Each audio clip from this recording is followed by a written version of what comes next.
نحمدہ و نصلی علی رسولہ الکریم اما بعد فاعوذ باللہ من الشیطان الرجیم بسم اللہ الرحمن الرحیم۔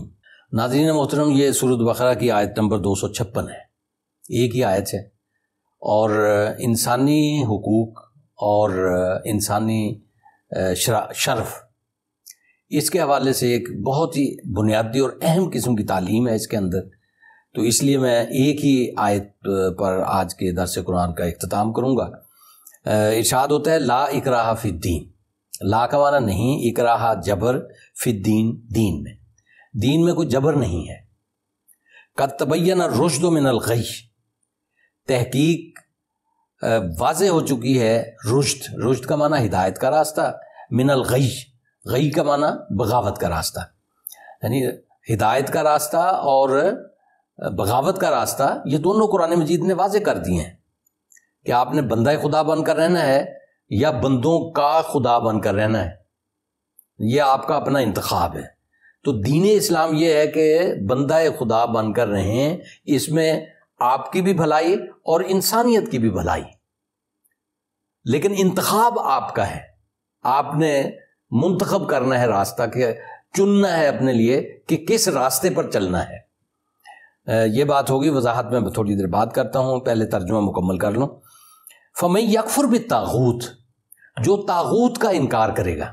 اب طاغوت کیا چیز ہے اس کی بھی وضاحت ہوگی، لیکن بعد میں ہوگی، ابھی اتنا ہی سمجھ لیں کہ جو طاغوت کا انکار کرے گا، وَيُؤْمِن بِاللَّهِ، اور اللہ پر ایمان لائے گا۔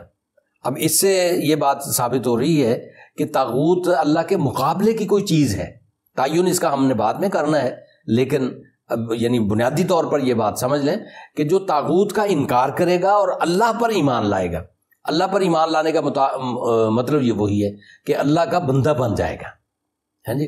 اور طاغوت کیا ہو گیا؟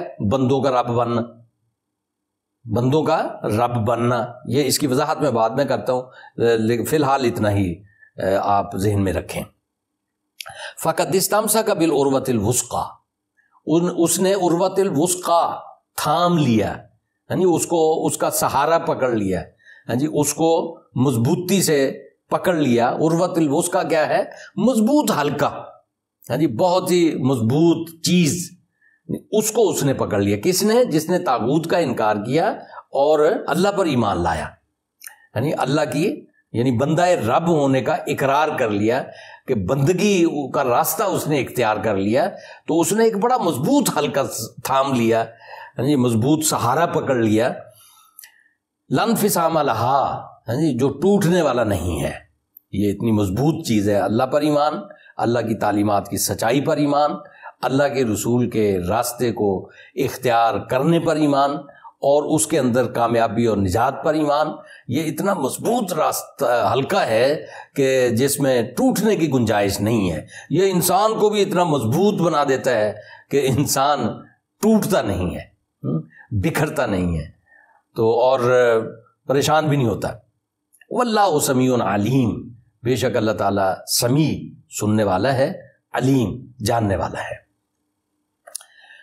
حضرات، ایک مضمون تو اس میں یہ ہے کہ دین میں جبر نہیں، لیکن دین اسلام میں سزائیں بھی ہیں، اور قانون شکنی اور جرائم پہ سزائیں بھی ہیں، حدود ہیں۔ اچھا جی، اس کے علاوہ ڈسپلن ہے اور اخلاقی ہدایات بھی ہیں۔ تو ادھر یہ بات ہے کہ دین میں جبر نہیں۔ یہ بعض اوقات جو سطحی ذہن رکھنے والے لوگ ہیں، ان کے ذہنوں میں یہ سوال پیدا ہوتا ہے کہ جی ایک طرف کہا جا رہا ہے دین میں جبر نہیں، دوسری طرف سزائیں بھی ہیں۔ تو اس کا جواب یہ ہے کہ دین کو قبول کرنے کے لیے، دین کو اختیار کرنے کے لیے کسی کو مجبور نہیں کیا جا سکتا۔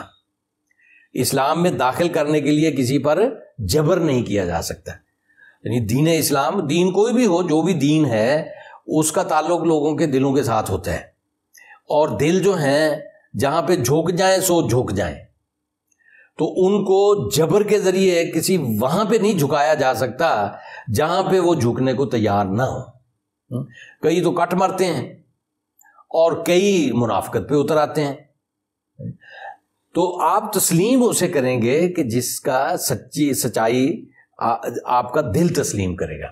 لہٰذا اسلام ایک ایسا سچا دین ہے، بالکل فطری بات کی ہے کہ مذہب کو بدلنے کے لیے جبر کی اجازت نہیں ہے۔ لیکن جب آپ نے ایک دین کو قبول کر لیا ہے، سچا مان لیا ہے، تو پھر یہ دین جو ہے نا زندگی کے لیے ہدایات مہیا کرنے والا دین ہے۔ لہٰذا اس کی پھر آپ نے اس کی پیروی بھی کرنی ہوگی، اس کی پابندی بھی کرنی ہوگی، اور اس کے احکام پہ عمل بھی کرنا ہوگا۔ خلاف ورزی پر جو سزا ہے وہ بھی بھگتنی ہوگی۔ یہ تو کہیں بھی نہیں ہوتا کہ یہ تو صرف جنگل میں ہوتا ہے کہ جنگل کے درندے اور پرندے اور رہائشی سارے کے سارے اپنی مرضی سے زندگی گزار رہے ہیں، اور ہر کمزور جو ہے وہ طاقتور کی ذات پہ ہے، اور جب کوئی طاقتور چاہے تو کمزور کو جان سے مار دے یا اس پر سواری کر لے یا اس کو نقصان پہنچا دے، کوئی اس کو پوچھنے والا نہیں ہے۔ یہ جنگل کی زندگی ہے۔ لیکن انسانوں کی زندگی جو ہے وہ ایک منظم زندگی ہوتی ہے، ترتیب کے ساتھ بسر ہوتی ہے۔ میری آزادی وہیں تک ہے جہاں تک آپ کی آزادی کی حد شروع نہیں ہوتی۔ جہاں آپ کی آزادی کی حد شروع ہو گئی وہاں میری آزادی کی حد ختم ہو گئی۔ تو اس لیے ہر انسان آزاد ہے، لیکن اس کا دائرہ ہے۔ دائرہ کیا ہے کہ جب دوسرے کی آزادی کی حد شروع ہو جائے وہاں پہ میری آزادی کی حد ختم ہو جاتی ہے۔ اب اگر میں دوسرے کی آزادی میں مداخلت کروں گا تو یہ جرم ہے اور جرم کی سزا پاؤں گا۔ لہٰذا جرم کی سزا کس لیے ہوتی ہے؟ تاکہ ہر بندہ اپنی حد کے اندر رہے۔ یہ نظام ہے۔ تو اسلام کا یہ جو رخ ہے یہ ہمارے سامنے آیا، لیکن اس میں ذرا ایک تبدیلی سی ہو گئی ہے۔ کب ہوئی؟ ہمارے جب ہم حکمران رہے، اور حکمران کیا ہے 1000 برس تک دنیا سے آگے رہے، تو وہ ذہنیت ایک بن گئی کہ ہم جیسا کوئی نہیں، اور طاقت کے نشے میں کسی چیز کا بھی خیال نہیں رہتا۔ یعنی جن لوگوں کو اللہ کے سامنے جواب دہی کا احساس تھا تو انہوں نے وہ اپنی حد کے اندر رہے جو اللہ نے مقرر کر دی تھی، لیکن جن کو جو اس سے بالاتر ہو گئے تو وہ پھر بغاوت کے ضمن میں آ گئے، اور انہوں نے لوگوں کے حقوق بھی پامال کیے اور ناانصافیاں بھی کیں اور حق تلفیاں بھی کیں۔ تو اس طرح کا صورتحال بنی۔ تو اب یہ جو اللہ تعالیٰ فرماتا ہے کہ ہمارا کام کیا ہے؟ ہمارا کام ہے دائی کا۔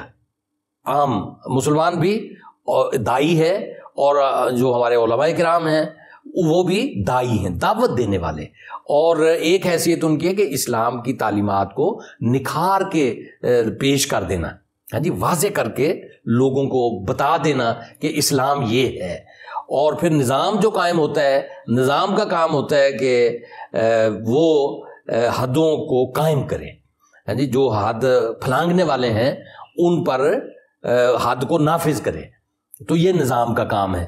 تو اس لیے ہر نظام کا حصہ جو ہے، مسلمانوں کے نظام کا حصہ اپنا اپنا فرض ادا کرنے والا ہے۔